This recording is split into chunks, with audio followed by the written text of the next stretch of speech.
C'est l'histoire du jeune Avomo Eli Ludovic qui, au détour d'un site mentalisme.org, a failli perdre sa vie. C'est ce que nous vous amenons à comprendre de fond en comble dans le cadre de cette émission de témoignages et vie sur notre chaîne Canal Vie.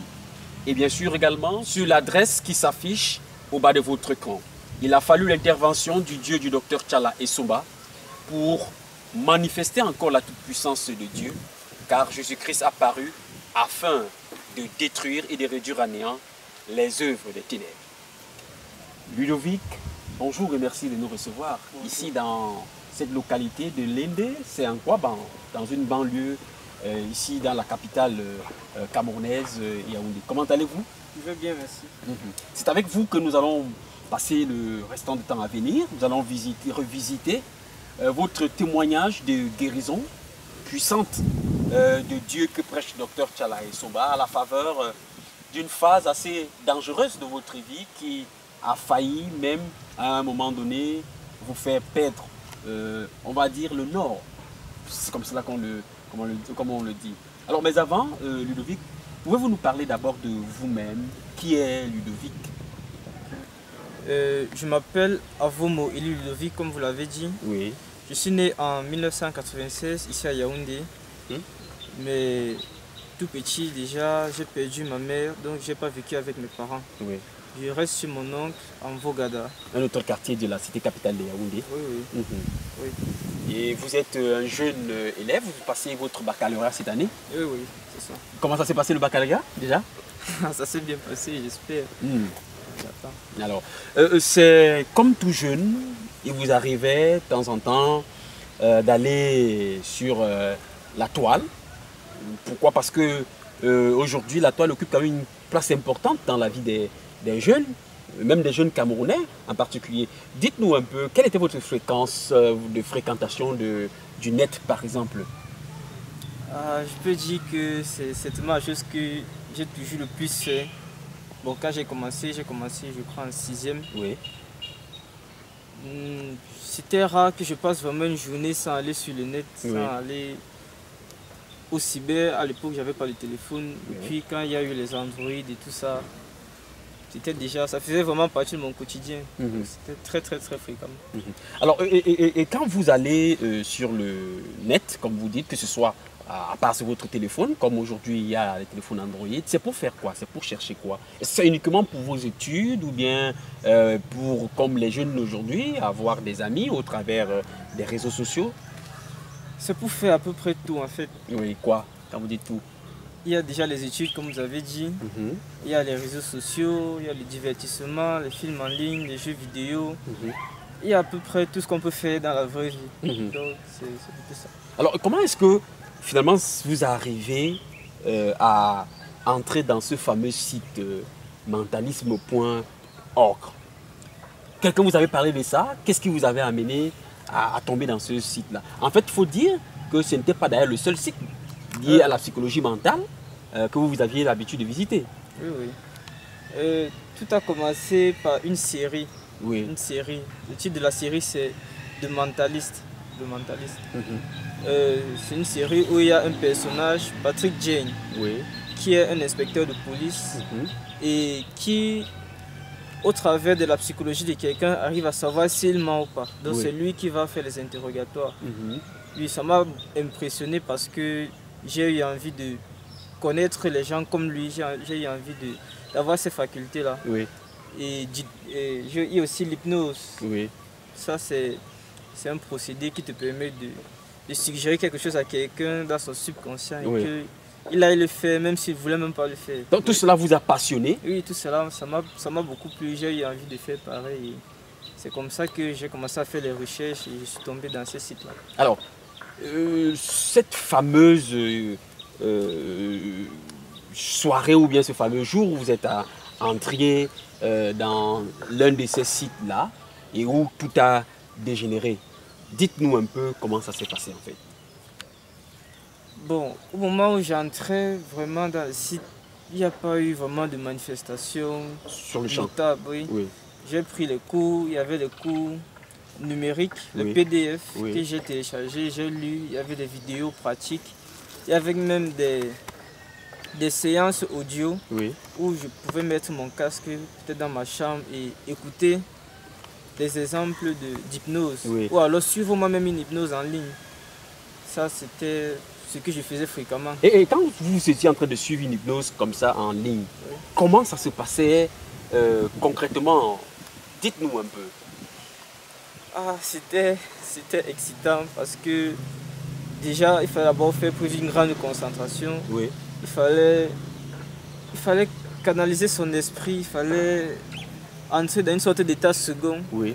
Et ça donnait un bien-être, surtout peut-être à la veille d'un examen où tu as un peu mal à la tête, bien tu es fatigué, et tu as envie de te relaxer un peu.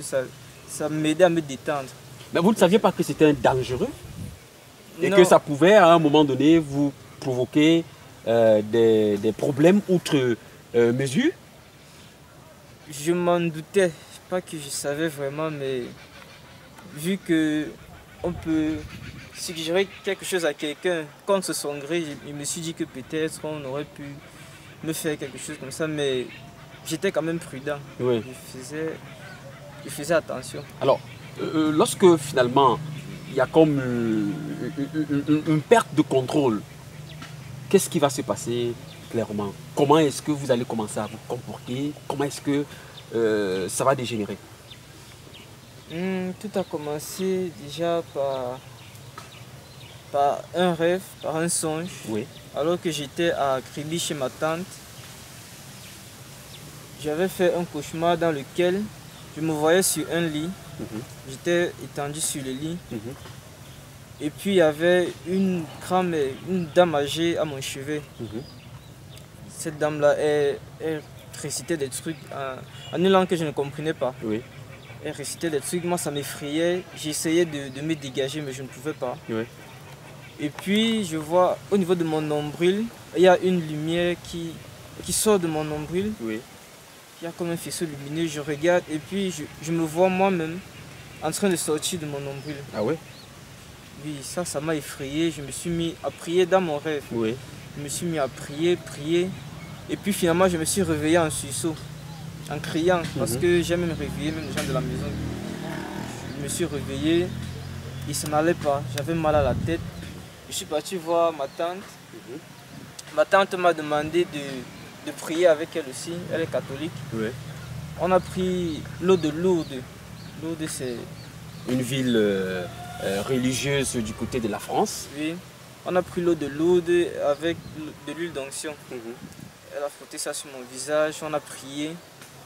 Le lendemain matin, ça n'allait toujours pas, mais je devais voyager parce que c'était la veille de la rentrée. J'ai voyagé, je suis venu à Yaoundé. Et là, la maladie s'est aggravée petit à petit. On m'a amené à l'hôpital, là, on a dit que j'avais le palu. J'ai suivi le traitement du palu. Étant d'abord à la maison, ça n'allait toujours pas. Et puis j'ai changé d'hôpital, je suis parti à l'hôpital de la Caisse à Yaoundé. Oui. Là-bas, ils ont tout fait pour me remettre sur pied, mais à un moment, ils n'ont pas pu. J'étais interné là-bas. Oui. Un temps, les médecins ont dit à mon père que ma place n'était pas là-bas, que je devais rentrer à la maison. Oui. Je suis rentré à la maison et puis comme j'avais des crises de folie, des délits, je ne faisais plus les choses normalement. Parfois, j'insultais les gens, je tapais les enfants à la maison. Sans savoir qu'est-ce qui vous a amené à faire ça? Non, je ne savais pas. Ça arrivait comme ça, de façon spontanée. Parfois, j'étais normal. On me disait, tu as fait ceci, tu as fait cela, mais je ne me souvenais pas vraiment de l'avoir fait. Quand on le regardait, il était du genre, parfois il vous grondait, il changeait de ton, il parlait différemment. Vous êtes en train de causer, après sur le chemin, il commence à parler d'une autre chose. Il te prend, il dit pourquoi tu me regardes, pourquoi tu me regardes. Donc c'était comme s'il y avait une double personnalité en lui. Il était du genre, comme s'il pensait trop à quelque chose, son regard était comme s'il était perdu. Après, c'était comme s'il avait pris une potion où il avait une sorte de... Comme s'il voulait, à tout le monde qui voyait, il voulait juste dire la vérité. Comme à moi, par exemple, qu'il m'avait vu pour la première fois, il me dit, ma cousine chérie, vraiment, je m'excuse, pardonne-moi. Quand il dit que je vais te pardonner, pourquoi il me dit que non. Quand on était petit, j'étais jaloux de toi. Je dis jaloux de moi, ça veut dire quoi? Il me dit non, je te dis la vérité, j'étais jaloux de toi quand on grandissait. Tu avais tu avais l'affection des gens. Donc il parlait, c'était du genre, il voulait dire la vérité à tout le monde. Il disait à tout le monde ce qu'il pensait. Or qu'avant, ce n'était pas un garçon qui parlait trop. Oui, je faisais comme ça, parfois ça va bien, parfois ça ne va pas. On m'a emmené à l'hôpital Jameau. Et puis là-bas, j'ai rencontré un psychiatre. Le psychiatre et moi, nous avons causé, nous avons échangé longuement. Il a aussi échangé avec mon oncle chez qui je vis. Et puis finalement, il m'a demandé de rentrer à la maison parce que lui ne trouvait pas que je sois fou. Il disait que ce n'est pas le cas, que je dois rentrer à la maison. Et là, mon oncle me menaçait que vraiment je vais sortir si je continue de faire des trucs comme ça parce qu'il ne comprenait pas comment à la maison, je faisais des trucs bizarres. Et puis arrivé là-bas, j'étais parfaitement bien, j'étais lucide comme tout le monde. Il disait que si je continue à déranger, il va me faire sortir. Est-ce qu'à un moment donné, vous avez fait le lien entre ces sites de psychologie mentale que vous avez visités et l'état dans lequel vous vous retrouviez? Parfois, je réagissais comme quelqu'un qui était programmé. C'est que je ne réfléchissais plus, je n'étais plus capable de prendre mes propres décisions. Est-ce qu'il y avait des voix qui vous parlaient? Des voix qui me parlaient, oui, mais surtout dans les rêves. Et ces voix vous disaient quoi? Je sais pas, j'oubliais. Parfois, on me demandait même de raconter ces fameux rêves que je faisais, ces cauchemars. Je n'arrivais pas parce que une fois que je me réveillais, j'oubliais. Tout était noir dans ma tête comme ça. Et là, et puis à un moment, la maladie s'est vraiment aggravée. Je n'arrivais même plus à manger, à rien faire. Je m'évanouissais régulièrement. Et puis je suis même tombé dans une sorte de coma. Oui. Là, j'avais les membres qui durcissaient. On ne pouvait plus redresser mes membres. Ni moi, ni personne, mais parce que c'était vraiment dur. Et là, on a fait appel à mon père. À 23 h, mon téléphone sonne. L'appel, c'est ma petite soeur qui me fait savoir que mon fils est gravement malade et qu'il est en train de faire les crises de folie. Et comme depuis 2010, j'ai reçu le Seigneur au Temple des Nations de Yaoundé avec les enseignements que le docteur nous a donnés, je me suis directement mis en prière de 23 h 30 jusqu'à 3 h du matin, heure à laquelle je prends la route pour Yaoundé. J'arrive à la maison, je trouve que l'enfant est en train de dormir. On lui avait donné une sorte de Valium pour qu'il essaie de retrouver le sommeil parce qu'il ne dormait pas. J'ai attendu longtemps. Lorsqu'il se réveille, il sort de la chambre. Je me lève pour l'embrasser. Il me reconnaît quand même. Alors je lui demande ce qui ne va pas. Il voulait me raconter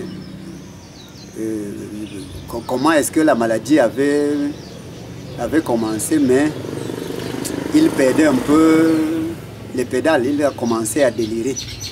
Et on m'a instruit de ne pas le déranger, que le docteur a demandé à ce qu'il se repose beaucoup. Entre-temps, son tuteur l'avait déjà amené au centre Jameau, là où on s'occupe des fous.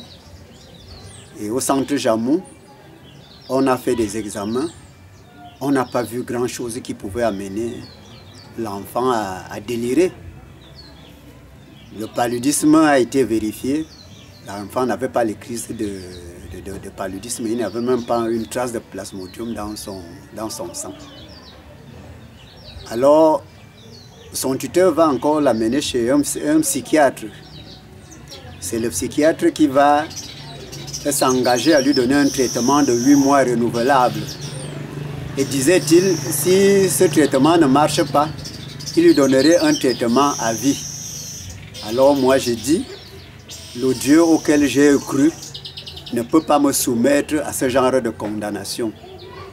Si ce problème ne peut pas trouver la solution, la science ne peut pas trouver la solution à ce problème, autant pour moi.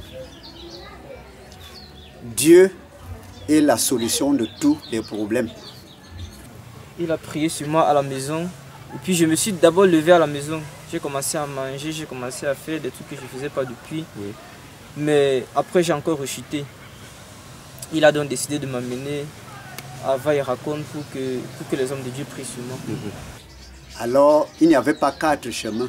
Je connaissais le ministère où j'ai reçu le Seigneur, de quoi était capable le Dieu qui se manifeste dans ce ministère et pas son serviteur, le docteur Charles Sumba. La grâce de Dieu avait voulu qu'il soit au Cameroun en ce temps-là, parce que quelques jours après, il va s'envoler pour l'Afrique du Sud. Lorsque j'arrive, ça n'a pas d'abord été facile pour que son tuteur, qui est mon beau-père d'ailleurs, puisse accepter que je le prenne avec moi. Pourquoi? Parce que, disait-il, lui sait que lorsque quelqu'un est malade, on doit l'amener à l'hôpital. Et c'est ce qu'il a fait. On a prescrit des médicaments. Il a acheté. Et il y a des spécialistes qui sont en train de suivre l'enfant. Il est hors de question que j'enlève l'enfant là où il y a le traitement pour le conduire soi-disant à un lieu de culte ou de prière. Tous pensaient qu'on devrait laisser l'enfant dans un milieu hospitalier que d'aller dans une église. Parmi ces gens, il y avait ma belle-mère qui sortait de Belgique, et c'est elle qui va encore prendre l'enfant avec elle. Nous traîner dans des hôpitaux pendant une semaine encore. Ce qui fait que c'est le 13 janvier 2016 que j'ai réussi donc à les convaincre, et parce que l'enfant était déjà dans un état comateux.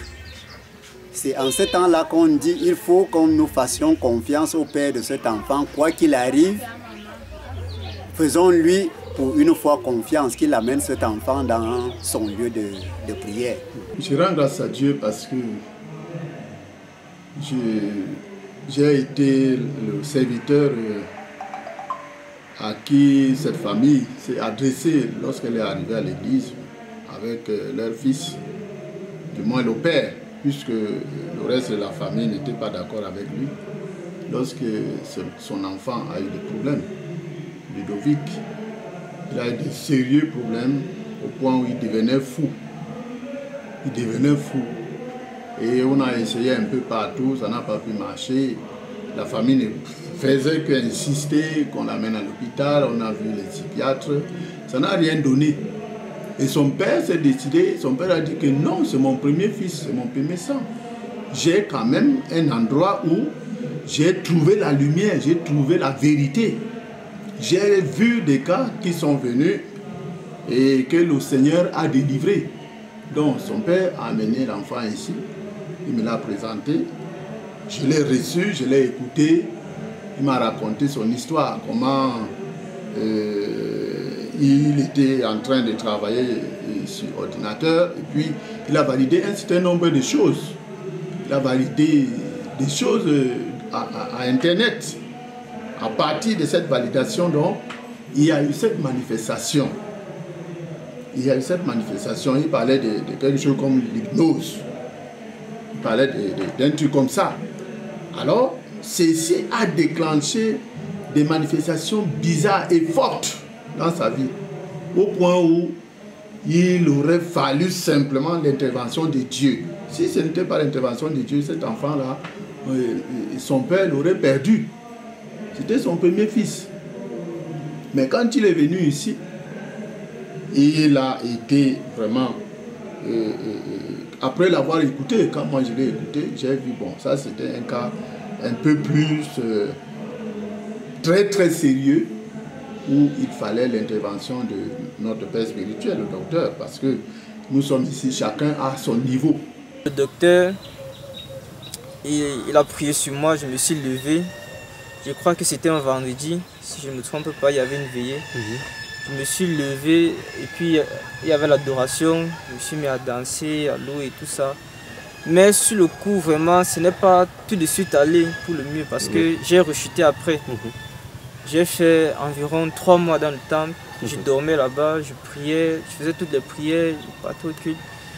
Donc je suis resté dans le temple pendant vraiment longtemps. Les hommes de Dieu s'occupaient de moi. Parfois ça dégénérait même. Et finalement, Jésus-Christ a remporté la victoire. Jésus-Christ a vaincu. Amen. On va proposer tout à l'heure aux auditeurs qui nous suivent de retrouver et de vivre en direct ce que Élie Ludovic vous disait tout à l'heure, les moments dans le temple, son témoignage, celui de son frère, de son père, ainsi que les explications que le docteur Tchala Somba donne à l'origine de cette situation.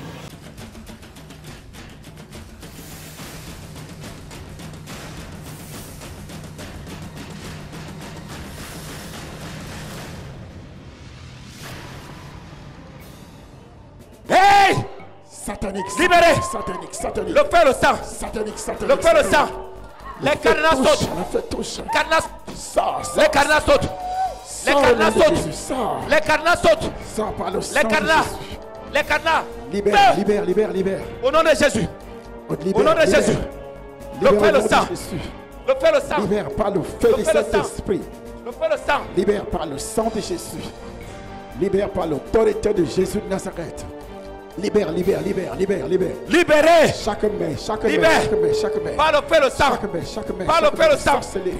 Par le feu, le sang! Sorcellerie au nom de Jésus. Par le feu, le sang! Sors. Vous êtes en danger! Sors au nom de Jésus. Vous êtes en danger! Sors au nom de Sortez, Jésus. sortez, sortez! Sors Allez, au nom de allez! Jésus. Feu! Sors au nom Allez. de Jésus.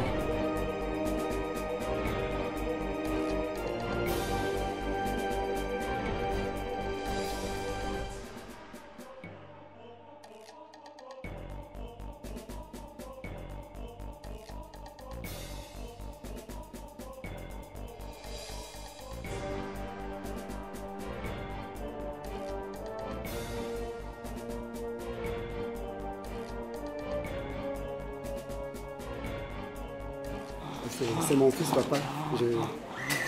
Qu'est-ce qui est arrivé pour ça comme ça? Il m'a dit qu'il a validé des choses dans l'internet.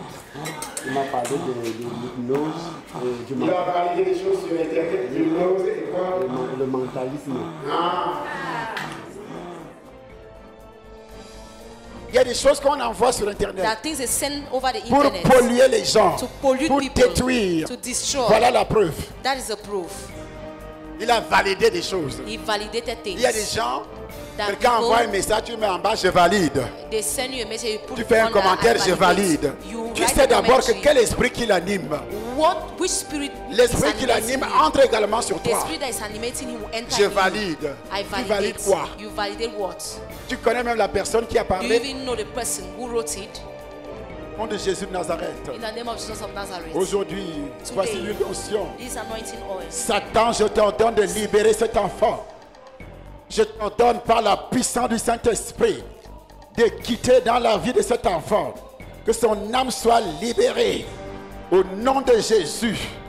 Que sa vie que tu as attachée dans le royaume des ténèbres soit délivrée au nom de Jésus. Je brise le bocal dans lequel se trouve son âme, son esprit, au nom de Jésus-Christ de Nazareth, par la puissance du Saint-Esprit de Dieu, au nom de Jésus de Nazareth. Amen. Amen. Amen. Je peux le ramener. Vous pouvez retourner.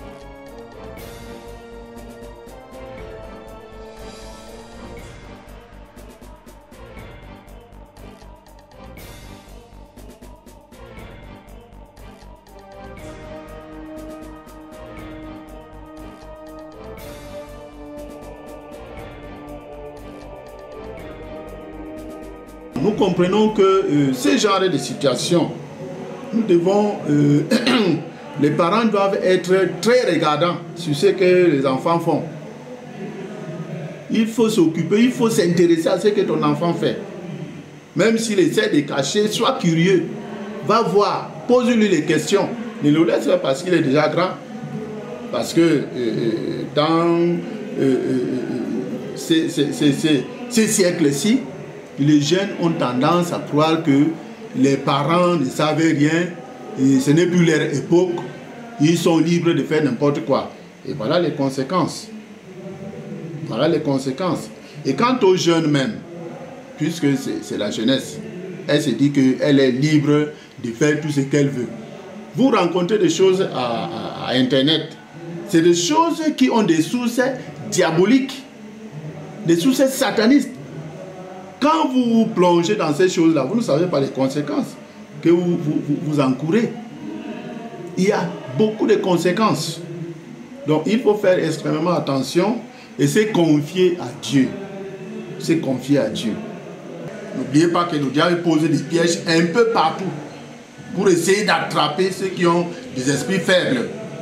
Et quand tu as un esprit faible, tu tombes dans son piège, c'est fini, il t'a attrapé.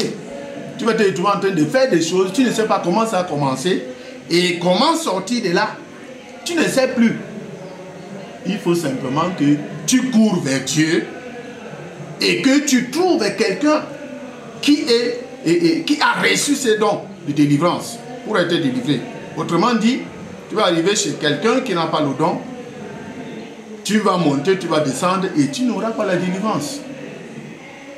Tu vas souffrir comme ça toute ta vie, peut-être même jusqu'à mourir et aller en enfer.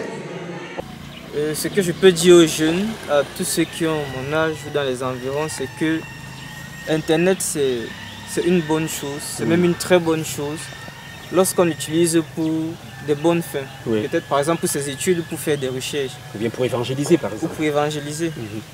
Mais lorsque on contourne, on veut chercher à faire des trucs qui ne sont pas très clairs, ça peut vite nous mener en bateau. Et j'en suis la preuve vivante. Je sais que il y a mieux à faire qu'aller chercher de l'hypnose, à faire de l'hypnose ou bien à comprendre les gens. Ce qu'on doit chercher à comprendre en fait, c'est ce que Dieu attend de nous, c'est ce que nous devons faire.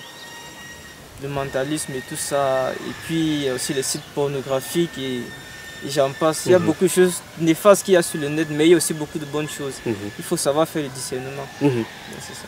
Cette situation vous a permis également de donner votre vie au Seigneur aussi. Vous voyez comment la Bible dit que tout concourt au bien de ceux qui aiment Dieu. Vous avez donné votre vie au Seigneur? Oui, j'ai donné ma vie au Seigneur. J'ai reçu mon baptême au Temple des Nations. Et désormais, je persévère là-bas. Il y a beaucoup de bons enseignements. Donc, quelque part, je pense que c'est aussi ce qui m'a fait connaître la vérité. C'était finalement mal pour un bien. Dieu passe par des problèmes comme ceux-là pour attirer les gens au Seigneur. Bon, on ne peut pas seulement attendre un problème pour venir au Seigneur. Mais quand on fait le constat, c'est comme ça que le monde fonctionne. Tu vas voir quelqu'un chercher Dieu, le véritable Dieu, quand il a des problèmes. Quand il a des problèmes, quand il n'a pas de problèmes, Dieu ne lui dit rien. Il reste enraciné dans sa religion où il est né, où il a trouvé les parents l'ont amené là-bas et puis il se contente de cette religion. Il se dit que c'est la vraie. Mais le jour où il a des problèmes et que cette religion-là est incapable de résoudre son problème, il va chercher ailleurs. Et quand il arrive là où il y a le vrai Dieu, son problème trouve la solution. Et c'est en ce moment-là seulement qu'il décide que tiens, donc là où j'étais là, ce n'était pas la bonne religion, c'est ici là, je dois rester ici. Et quand la personne s'enracine à ces lieux-là, le reste des familles va oublier qu'ils n'ont pas pu résoudre son problème chez eux là-bas et que c'est ici qu'il a trouvé la solution à son problème. Ma belle famille et ma famille a reçu avec beaucoup de joie ces miracles. Mais ce qui est dommage, et ça ne nous surprend pas aujourd'hui lorsque nous avons la connaissance de la parole de Dieu, nous comprenons très bien que l'esprit d'incrédulité a saisi plusieurs et les a soumis à l'égarement. De sorte que, au lieu que ça soit un sujet de gloire, et que par ce canal, plusieurs puissent recevoir le Seigneur Jésus comme leur seul Seigneur et Sauveur personnel, ils ont continué de résister et demeurer dans un esprit que j'appellerais l'esprit de la religion, c'est-à-dire l'adoration de tout ce qu'on appelle Dieu. Pour eux, c'est... Par contre, pour revenir en amont, ce miracle, lorsqu'il vient, j'avais fait une prière à Dieu lors de la traversée, de susciter même des problèmes, parce que ça, la parole de Dieu dit, crois au Seigneur Jésus-Christ, tu seras sauvé, toi et ta famille. De susciter même les problèmes au travers lesquels les membres de ma famille doivent recevoir le salut. Et lorsque ce problème est arrivé, moi j'avais foi que c'est une occasion que Dieu lui-même a créée pour en gagner plusieurs dans ma famille et dans ma belle famille. Mais curieusement, aujourd'hui, ça a même dû séparer certains avec moi, comme ma belle-sœur ma belle-mère qui est en Belgique. Aujourd'hui, elle ne m'appelle pas et moi aussi, je ne l'appelle pas non plus. Quand une personne se détache parce qu'elle a été attirée par Dieu, la Bible dit que personne ne peut aller à Jésus parce que Jésus est le sauveur. Personne ne peut aller à Jésus si Dieu ne l'attire. Alors, si Dieu a attiré un membre de famille, les autres membres vont se soulever contre lui. Quand ils vont se soulever, est-ce que c'est cette personne-là qui est quittée délibérément? C'est Dieu qui l'a attiré. Il a attiré pourquoi? Pour le bien de cette famille. Puisqu'il dit, crois au Seigneur Jésus et tu seras sauvé, toi et ta famille. Alors, le reste des familles, des membres de la famille qui ne sont pas encore appelés, qui ne sont pas encore attirés, vont croire que leur frère est perdu. Et quand il y a un problème, il survient un problème dans la famille, et que celui-là veuille amener la personne qui a des problèmes dans l'église, ils vont s'opposer. Pourtant, c'est à l'église que la solution va être trouvée. Regardons le cas de Ludovic. C'est à l'église que la solution de son problème a été trouvée. Or, ils ont essayé un peu partout. Ils n'ont pas trouvé de solution. Et donc, la Bible est la vérité. Donc, Dieu s'est glorifié comme il sait le faire dans cette circonstance. Avec une situation désespérée. Vous avez un mot pour le docteur Tchala Essomba? À lui, tout ce que je peux dire, c'est merci déjà. Merci pour ce qu'il fait, pas seulement pour moi, pour tous les Camerounais et maintenant même aussi pour les Français, puisque actuellement il est en France. Ce qu'il fait bien, il prêche la vérité. Parce que avant, moi j'étais religieux. Je connaissais Dieu, je vous ai dit dans mon rêve, je priais même, mais ça n'a pas vraiment abouti. Vous priez mais avec l'eau de Lourdes en plus. Avec l'huile d'onction, l'eau de Lourdes et tout ça. C'est pour dire qu'il y a des gens qui le salissent un peu partout. Avant d'être au Temple des Nations, moi j'étais parmi ceux qui le salissaient. Je disais, il escroque les gens, il fait ceci, il fait cela. Je ne le connaissais pas personnellement. Je me tenais aussi aux préjugés et à ce que j'avais entendu. Donc, tout ce que je peux lui dire, c'est merci et qu'il aille de l'avant. Moi, je ne sais pas, peut-être que à mon niveau, je vais aussi évangéliser, je vais amener plus d'âmes vers la vérité, vers le Seigneur Jésus. La Bible dit que le peuple de Dieu périt faute de connaissance. Mais à la quête de quelle connaissance véritable le peuple de Dieu périt? Parce que le diable, le sachant également, propose plusieurs connaissances qui ne sont pas à l'évidence bonnes. Parce que l'homme a besoin de la seule véritable connaissance qu'on appelle la vérité. Élie Ludovic a failli, comme plusieurs personnes aujourd'hui qui vont suivre ces témoignages, également sont sur le point, à la quête de cette connaissance, d'être du côté de l'ennemi. C'est à vous de vous raviser et d'écouter le son de cloche de Christ qui, au travers de ce témoignage, vous parle. Nous vous rappelons que vous suivez l'émission Témoignage et Vie, une émission d'évangélisation qui revient sur le témoignage des hommes et des femmes qui ont reçu la visitation particulière du Dieu que prêche Dr Tchala Essomba. Et justement, vous êtes à Paris en Occident ou bien dans ces lieux-là, vous cherchez un endroit pour être édifié, pour être enseigné sur le péché originel. L'adresse Temple des Nations au niveau de Paris s'affiche au bas de notre écran, ainsi que notre site www.vimdv.org. Et voilà, nous sommes au terme de votre émission Témoignage et Vie sur Canal Vie, également disponible sur l'adresse www.vimdv.org. Vous avez compris que Internet peut être également un instrument fort où le diable peut passer pour maintenir plusieurs personnes dans la captivité. La Bible dit que Jésus-Christ est le chemin, la vérité et la vie. Alors, cette vie, cette vérité, vous est à tous les coins de rue, prêchée par des serviteurs de Dieu comme Dr Tchala Somba, par qui le Seigneur est passé pour délivrer le jeune Avomo Eli Ludovic de l'emprise de ce que lui-même il a appelé la psychologie mentale, au travers du phénomène de l'hypnose qui est en fait tout simplement une voie par laquelle l'ennemi travaille pour contrôler l'âme, l'esprit des hommes. Ce que vous avez besoin, c'est de Jésus-Christ. Nous espérons que ce témoignage vous a assez instruit et va vous donner d'ouvrir votre cœur au Seigneur. Bonne suite de programme à l'écoute de nos émissions et à très bientôt.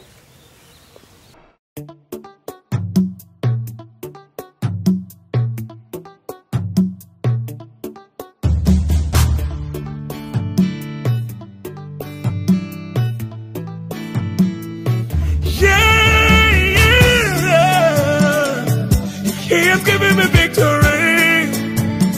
Oh, the God has given me victory. He has given me victory. Oh. All the days of my life I praise you. Everything that I have now you gave to me, Baba.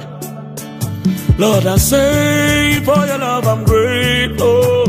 Yes, you love me plenty, you came to die for me. Jehovah Rapha, Jehovah Nissi.